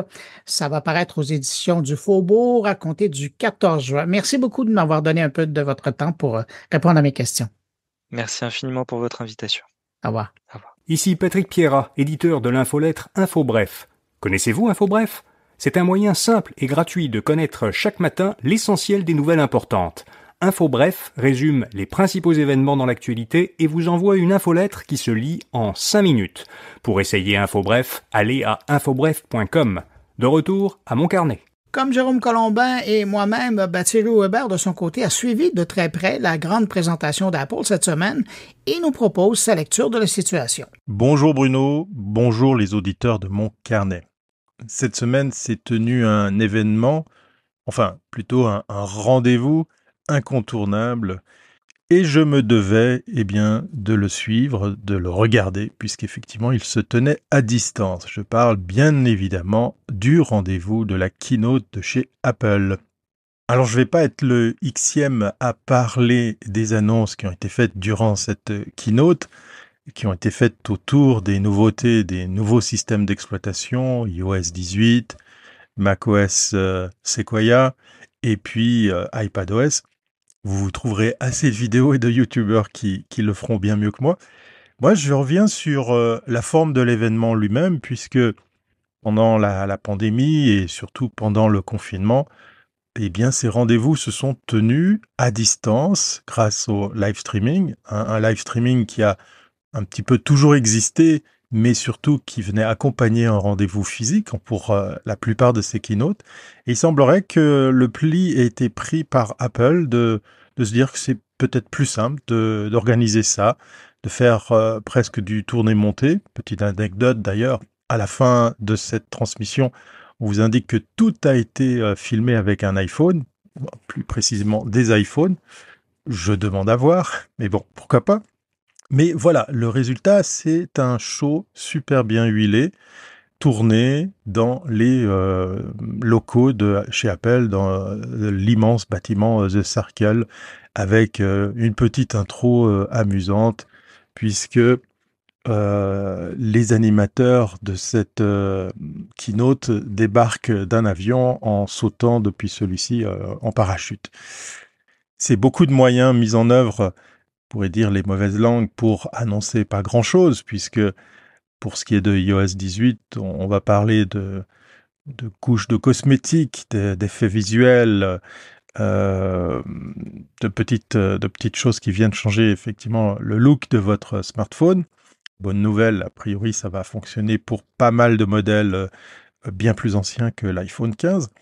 Mais la vraie annonce, la véritable annonce qui a été faite derrière tout ça, celle que tout le monde attend, c'est l'intégration, et bien évidemment, de l'intelligence artificielle. Et là, c'est très très fort. J'ai admiré comment Apple s'en sort très très bien, puisque ils vont prononcer le mot machine learning des tonnes de fois. Ils vont utiliser les fameuses langues, les fameuses lettres AI, mais pour les détourner à bon escient peut-être, ou en tout cas intelligemment pour les appeler l'intelligence Apple ou Apple Intelligence. C'était très très amusant de voir ce détournement linguistique. Et puis surtout, ils annoncent que tout ça se passe dans son smartphone parce qu'on vient défendre la protection des données, la fiabilité du stockage de celles-ci. Et on va quand même parler de ChatGPT, ce sera les seules fois où on entendra les mots intelligence artificielle. Moi, je reviens sur la forme de tout ça, puisque on nous fait envie, puisque pas mal de ces choses vont arriver bien plus tard dans l'année, cet automne. Je ne sais pas si c'est maintenant le nouveau standard pour Apple de présenter tout ça de cette façon. C'est agréable, c'est sympa, mais c'est un programme bien huilé qui tourne tout seul. On a des fausses transitions où les animateurs se passent la parole. Il faut bien évidemment imaginer que tout ça n'a pas été tourné en un seul jour. Ça en fait quelque chose d'un peu plus plat, d'un peu plus consensuel et peut-être d'un peu plus... moins wow effect. Quoi qu'il en soit, eh bien, toute la com est très bien contrôlée. Sauf peut-être ces petites incursions où on se pose la question du pourquoi. J'ai tout de suite pensé à mon Mac SE de l'époque, tout gris vêtu avec sa petite touche de couleur, puisque la pomme de ce Macintosh était composée de plusieurs couleurs. C'est cette espèce de petit arc-en-ciel qu'on retrouve sur les tenues des parachutistes et l'arc-en-ciel posé au centre de The Circle. Est-ce qu'il y a un message là derrière? Est-ce que c'est une allusion? Je ne sais pas. Enfin, à mon avis, rien n'est fait au hasard, jusqu'à la position de Tim Cook qui fait pas mal de ses speeches depuis les toits, depuis le toit de The Circle, montrant bien qu'il est complètement recouvert de panneaux solaires photovoltaïques. Et comme probablement je ne suis pas le seul à parler de cette keynote Apple dans cet épisode de mon carnet, je vais juste terminer en disant, voilà, la bêta développeur est mise à disposition. Il faudra attendre encore quelques temps pour avoir la bêta publique à disposition pour s'amuser à tester ça sur vos smartphones, sur vos ordinateurs ou sur vos tablettes, puisque voilà, c'est ces 3 systèmes d'exploitation qui sont présentés durant cette keynote, avec ces annonces sur lesquelles il va falloir être un peu plus patient, puisque le reste viendra progressivement. Est-ce que c'est le nouveau standard? Est-ce qu'il faut s'attendre à avoir de plus en plus de contrôle sur ce qui se passe sur des keynotes? On sent effectivement l'absence totale d'authenticité ou d'improvisation. Je peux comprendre qu'à ce niveau-là, c'est très important de mettre un point d'honneur là-dessus, mais ça enlève un petit peu la magie de ces présentations publiques où il y avait peut-être un peu plus d'interaction grâce au public présent. Quoi qu'il en soit, si vous voulez vous jeter dessus cette keynote, sachez qu'elle est toujours disponible en replay sur les bonnes plateformes, et surtout chez Apple. Et vous en pensez quoi? Est-ce que vous allez vous jeter sur ces bêtas? Est-ce que vous allez vous réjouir d'installer de l'intelligence artificielle, non, excusez-moi, de l'Apple Intelligence dans vos devices. Je serais très curieux d'avoir votre avis. Moi, pour ma part, eh bien, je me suis jeté sur ces bêtas pour les tester. On va dire affaire à suivre. Allez, portez-vous bien et on se dit comme à l'accoutumée, à très bientôt si c'est pas avant.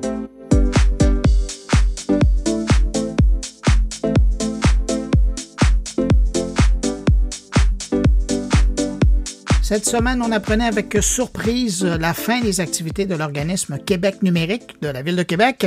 Les gens derrière des succès comme la Semaine numérique, le WAC à Québec ou encore l'École 42. Cette triste nouvelle a inspiré un commentaire de Stéphane Ricoul.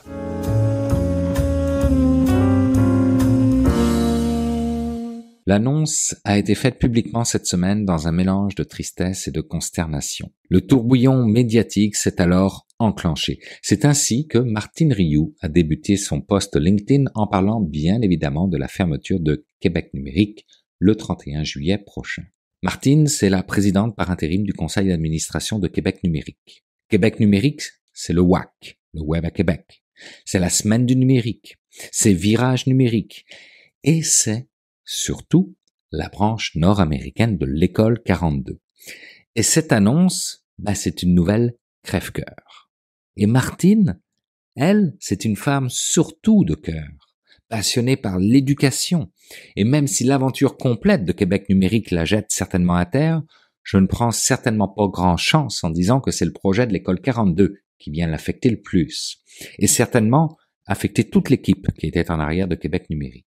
Je me souviens d'ailleurs avoir salué haut et fort l'incroyable tour de force, car c'en était un, que Québec numérique avait réalisé en réussissant à faire traverser l'Atlantique cet énorme succès de Xavier Niel en Europe. Pour moi, c'était l'impensable qui se réalisait et j'avoue qu'une petite pointe de jalousie avait fini par apparaître chez moi, qui peu de temps avant avait vécu la même chose en termes de déboire avec ICOM Montréal, mon événement, Open, l'organisme, qui voulait dire organisme pour la promotion de l'économie numérique, et l'ADN pour Académie du numérique. Raison financière également, d'une somme trop importante, promise, mais jamais perçue. Alors oui, je compatis, car je suis passé par là, par le syndic, par la protection des créanciers, par le tribunal, une grosse merde, excusez-moi l'expression. Bref, c'est certainement pas drôle pour l'équipe de Québec numérique. Mais ça l'est pas plus pour notre société québécoise. Les bottines de certains fonctionnaires n'ont pas suivi les babines des politiques sur ce coup-là. En 2021, Québec a pourtant lancé un plan d'action assorti d'un budget de 180 millions de dollars pour faire passer le taux de diplomation dans les cégeps de 64 à 70% en 5 ans.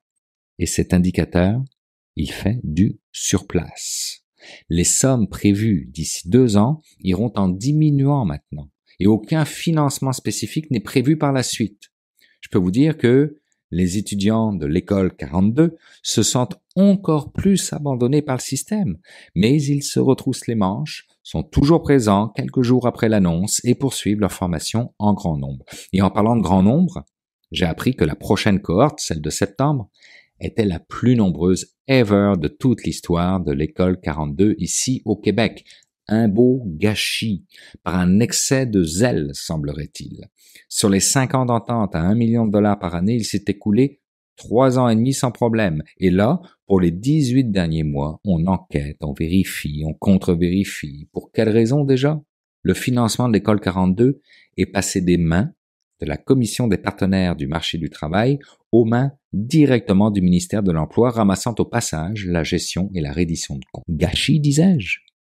Soulignant tout juste ces 3 ans, Québec 42 aura eu la chance d'accueillir plus de 700 candidats et candidates qui profitent d'un taux d'insertion professionnelle frôlant les 100% dès la fin de leur premier stage. C'est ce que l'on retrouve comme information dans leur communiqué de presse. Mais ce que l'on retrouve comme information dans tous les médias, c'est la pénurie de main-d'œuvre qui pèse lourd dans notre économie et sur nos entreprises.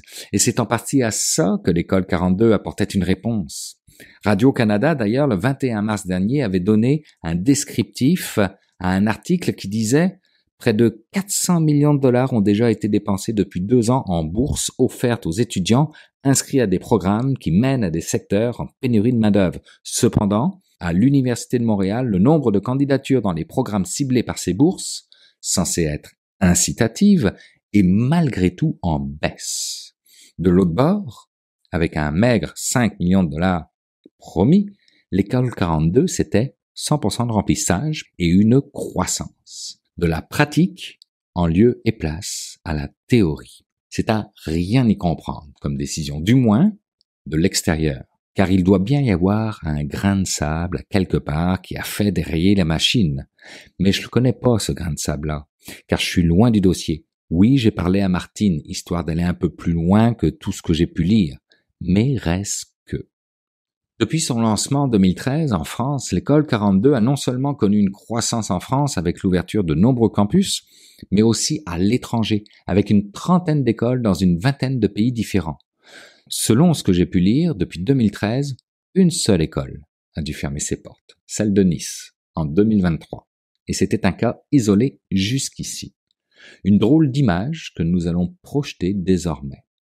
Je vous laisse ici sur une citation du président de l'entreprise de Marc Boutet, qui se dit abasourdi par la nouvelle. Québec numérique lui offrait une belle visibilité. Et le projet 42 Québec était une mine d'or pour le recrutement. À Québec, les bassins de travailleurs en informatique sont très limités. C'est soit eux, pour l'école 42, ou on recrute à l'étranger, explique-t-il dans le Journal de Québec. Il estime que 42 Québec était une formule gagnante et précise qu'il a accueilli près d'une dizaine de stagiaires qui ont pas mal tous été embauchés par la suite.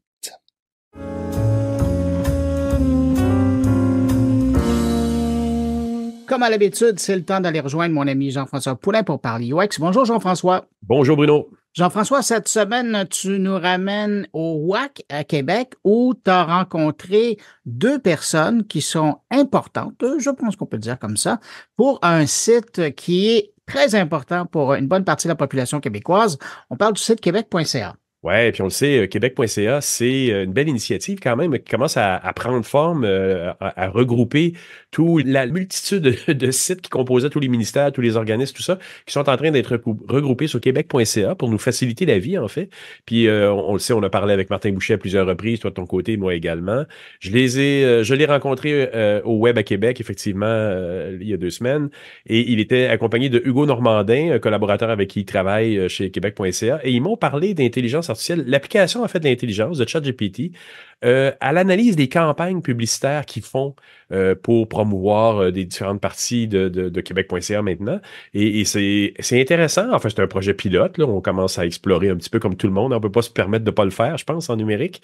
Et donc, il me parle de ça, puis de l'aspect, évidemment, humain que ça représente autant à l'interne que dans les agences, que pour les utilisateurs dans le monde également. Parce que je pense que le fait de mettre de l'IA comme ça, ben, je ne le pense pas. En fait, c'est ce qu'on dit dans l'entrevue.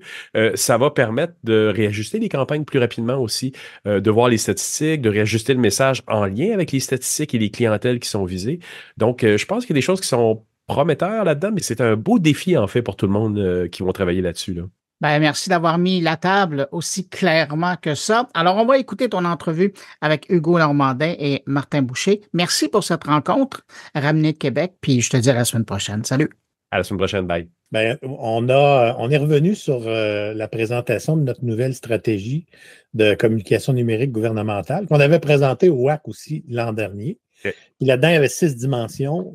Puis une des dimensions qu'on voulait développer, c'était l'optimisation du volet numérique de nos campagnes de communication, nos campagnes publicitaires. Et on s'est donné une démarche particulière. Puis ça, je précise que c'était avant la frénésie de ChatGPT. Donc, une des dimensions les plus importantes du développement ou de l'optimisation de la publicité numérique, c'était d'avoir accès à nos données. Avoir accès à nos données en temps réel pour toutes nos campagnes, pour tous nos placements dans les médias numériques.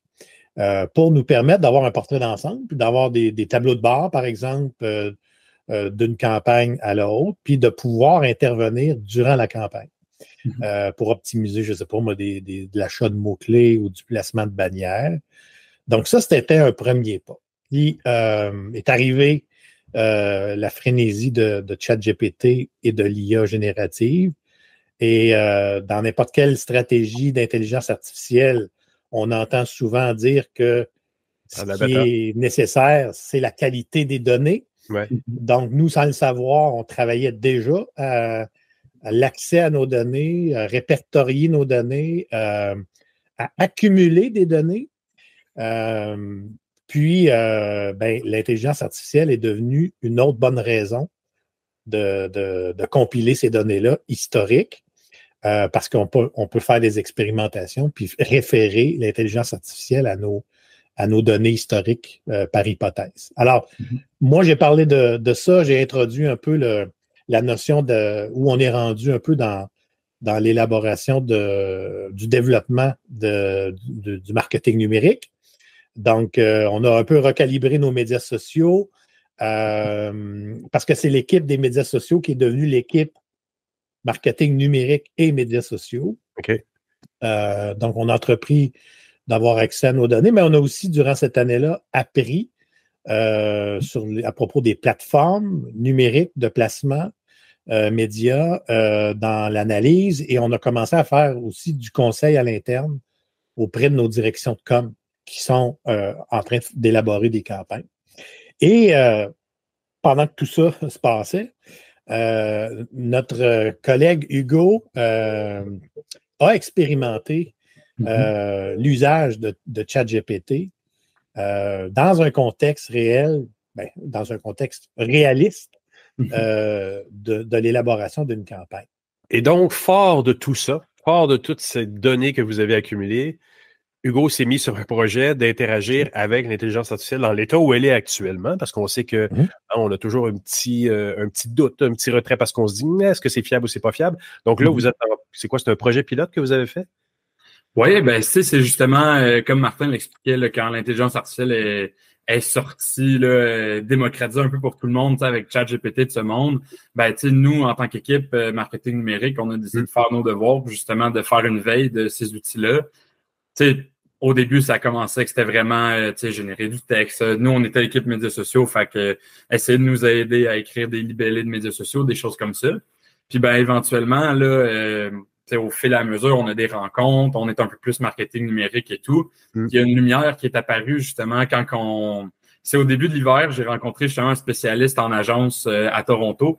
Et, il me présentait justement, lui, son processus de campagne qu'il avait fait pour son agence, avec toutes les opportunités que l'intelligence artificielle pouvait venir en termes d'optimisation dans son processus de campagne. Puis ça, ça pouvait venir justement soit optimiser les résultats, sauver du temps, libérer des ressources et compagnie. Wow. Fait que moi, justement, je me suis dit pourquoi pas le laisser pour nous. Fait que je me suis mis de mon côté, puis ça a tombé aussi en même temps que ChatGPT ont sorti l'option de faire des GPT personnalisés. Fait que est-ce qu'on peut avoir notre espace plus local ou est-ce qu'on peut faire nos propres expérimentations? Fait que ça a super bien donné. Puis on est allé avec pour l'instant, là, c'est ça, on n'a pas on est vraiment en phase test, phase exploratoire. Fait que j'ai pas de données de campagne pure et dure du gouvernement, mais j'ai été capable d'aller télécharger, mettons, une base de données factice, comme on dit, sur les habitudes de consommation. Un peu marketing numérique et compagnie, puis de dresser un portrait un peu de ça, puis de faire des plans marketing, des plans de communication, justement, pour essayer de comme nous, comme Martin disait, essayer d'être un meilleur client, d'avoir des résultats meilleurs sur nos campagnes. Est-ce que ça peut vouloir dire ce qu'on disait il y a 2 secondes avec Martin, de prendre les datas, de regarder les datas et de dire il y a quelque chose qui ne fonctionne pas avec l'hypothèse qu'on a fait actuellement et de pouvoir demander à ChatGPT de nous aider à améliorer le message même qu'on est en train de passer dans la campagne? Exactement. Nous, ce qu'on voit en ce moment, c'est vraiment... on voit cet outil-là comme un rôle d'assistant, un peu pour les équipes éventuellement à terme. Oui, ça viendrait, là, on peut avoir des suggestions de messages, d'optimisation et compagnie. Puis, si on se projette, puis qu'on est connecté à la vraie base de données publicitaire qu'on est en train de construire, on serait capable d'avoir des résultats qui seraient pas mal en temps réel, puis qu'on serait capable d'avoir des opportunités d'optimisation en temps réel. Ça, c'est ce qu'on fait déjà à la main par nous-mêmes, dans des tableaux de bord, qu'on est capable de faire des suivis en temps réel. Mais si on est capable aussi d'avoir des propositions qui peuvent peut-être venir aider des équipes qui ont moins de ressources, moins d'expertise peut-être que d'autres. Ça peut venir essayer de venir égaliser le niveau de compétence à travers les directions de com. Et à terme, ce ChatGPT que vous allez créer ou le sous-ChatGPT que vous allez créer, vous pourriez donner accès aux différentes personnes, aux différents groupes à l'intérieur des ministères qui ont des campagnes à faire. Exact. Ben nous, ce serait ça un peu le but de cet outil-là. Au début, là, ça a été vraiment un test, mais quand on a vu le potentiel que ça pouvait avoir, là, il y a encore des choses à travailler, justement, sur l'environnement local, la connexion de données et compagnie. Mais justement, c'est un outil qui pourrait être super intéressant là, pour nos équipes. La façon qu'on le voit, là, c'est que ça peut permettre à nos équipes d'éviter d'avoir un peu le syndrome de la page blanche, d'arriver devant l'agence, puis de se faire proposer une stratégie, puis de dire oui, sauter dessus. Là, c'est vraiment, on peut avoir un plan basé sur nos données de campagne antérieure qu'on peut comparer, amener des améliorations directement en phase de planification. Fait que, sauver des allers-retours entre les campagnes, entre les agences, les équipes et compagnie. Puis, ça peut être vraiment efficace, vraiment intéressant. Qu'est-ce qui sont les intrants de ce qu'on demande à ChatGPT d'analyser à ce niveau-là? Nous, ce serait les données publicitaires. Fait que, ce serait vraiment, là, on a différentes sources de données, là, comme les Meta Ads, TikTok Ads et compagnie, là, tout ce qui est Google et compagnie. Nous, on aurait un peu ce volume de données-là, les performances des campagnes de tous les ministères regroupés. Fait que, par exemple, moi, je serais capable de dire, OK, sur Facebook, dans la dernière année, on a dépensé tant, on a fait, X nombre de vidéos, X nombre de visuels statiques, exemple. On est capable de voir des performances par sujet, par type de créatif et compagnie. Fait qu'on serait capable, justement, de voir, des fois, le gouvernement, ça n'a pas la même réalité que une compagnie qui vend des choses. Fait que des fois, certains créatifs qui peuvent fonctionner dans ces industries-là peuvent moins fonctionner pour nous. Fait que c'est justement d'avoir des données basées sur nos performances à nous pour avoir des meilleurs résultats dans le futur. Et Martin, quelles sont les prochaines étapes qu'on dégage? Vous avez mis en place plein de data. Là, vous en faites encore plus grâce à ChatGPT parce que ça en ressort d'autres, ça sort de l'analyse en plus. Qu'est-ce qui est la suite de ça? Je voulais juste ajouter comme petite précision que là, on est en découverte. Hein? C'est très expérimental. On n'a pas intégré tout ça là, dans le concret de nos activités. Mais puis je pense que tout le monde est à peu près au même point avec l'intelligence artificielle. On se découvre, puis on voit la possibilité. Puis ce qu'on a fait à date comme expérimentation, c'est une expérimentation localisée, locale, avec un jeu de données, là, une feuille Excel fictive. Mais nous, ce qu'on fait dans notre tête comme connexion, c'est de dire, imaginons se référer non pas à un petit échantillon de données, mais à toutes nos données historiques, parce qu'on fait une quarantaine de campagnes par année. Donc, au bout de 4-5 ans, ça va avoir l'air de quoi notre entrepôt de données? Donc, on pourrait demander, par exemple, à l'intelligence artificielle de nous aider dans l'élaboration. Je parlais tantôt du suivi en temps réel, mais dans l'élaboration d'une campagne, poser des questions à ChatGPT ou l'autre produit qui sera populaire prochainement, dire basé sur nos données historiques, ce serait quoi la meilleure répartition de budget Facebook, X, TikTok et compagnie. Ministères confondus et tout, là, ça va avoir une façon transversale, ça va avoir un impact transversal énorme. Là. Oui, puis c'est ce que tout le monde appelle l'intelligence d'affaires, des analyses historiques, des méta-analyses aussi de nos données.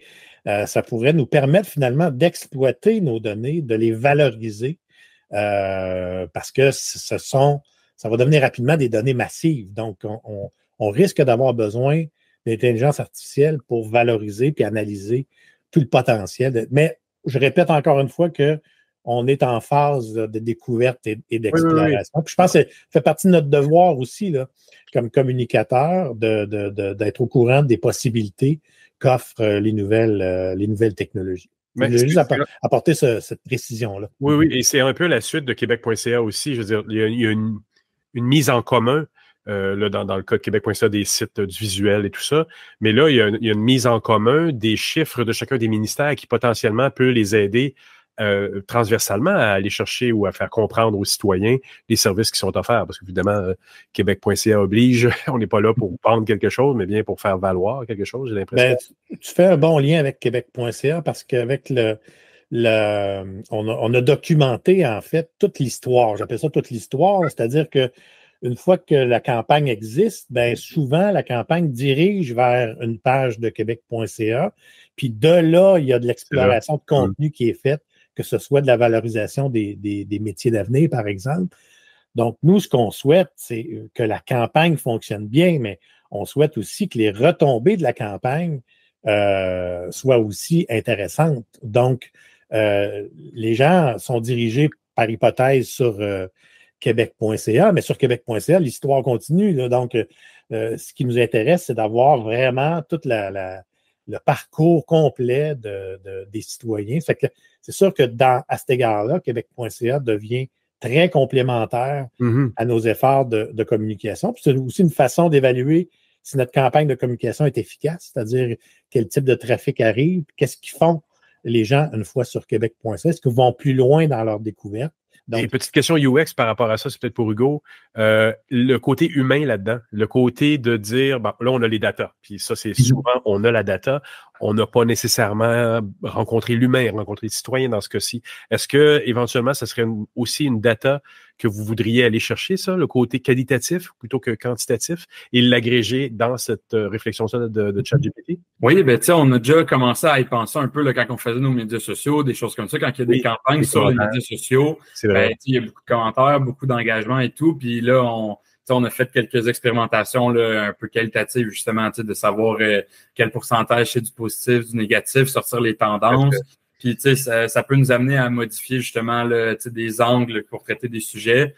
Parfois, certains créatifs aussi, tu sais, ça peut nous amener à faire de l'optimisation de ce côté-là aussi. Mais oui, c'est quelque chose qu'on se penche. C'est sûr qu'il y a sur le numérique, il y a des plateformes plus sociales qui nous permettent de le faire vraiment naturellement, tu sais, sur des bannières un peu plus compliquées. Tu sais, c'est un clic sur une bannière, fait que, il y a un peu moins de qualitatif là-dessus. Mais sur les plateformes sociales, ouais, c'est quelque chose qu'on essaie de pousser, là. Super intéressant. Messieurs, je suis bien content de vous croiser au Web à Québec. Merci beaucoup pour cette belle entrevue. Merci à François.